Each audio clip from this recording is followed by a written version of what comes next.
Once upon a time a lonely woman longed for a child. Perusing help, she visited a kind witch, who gave her a magic sitz. When the woman planted it, a beautiful flower bloomed. To her amazement, inside its petals was a tiny girl, no bigger than a thumb. The woman named her Shakooki. Shakooki lived happily in her cozy home until one fateful night when a toad, enchanted by her beauty, abducted her. The toad planned to marry her to her ugly son and placed her on a lily pad in the middle of a stream to keep her from escaping. Heartbroken, Shakooki wept, but her cries caught the attention of friendly fish. They nibbled at the stem of the lily pad, setting her adrift on the water. A butterfly came to her aid, helping her sail away. Her journey brought her into the clutches of a beetle who admired her beauty and carried her away to his tree.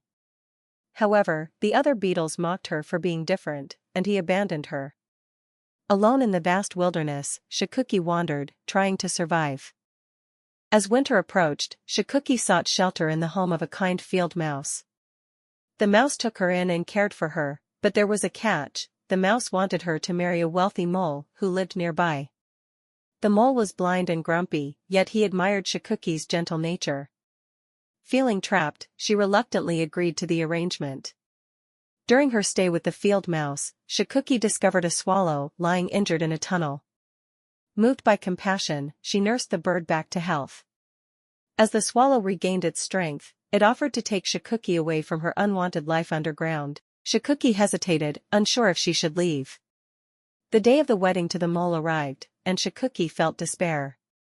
As she walked through the tunnel, she saw a ray of sunlight and heard the chirping of birds.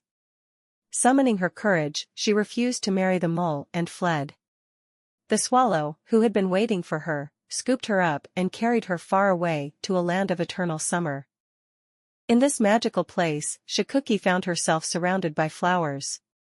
To her astonishment, she met a tiny prince of the flower fairies. The prince, enchanted by Thumbelina's beauty and kindness, asked her to stay and be his queen. Shakooki, having finally found someone who understood her and a place where she belonged, happily agreed. The fairies gave her a pair of delicate wings, and she and the prince lived happily ever after in their enchanted land, surrounded by love and beauty.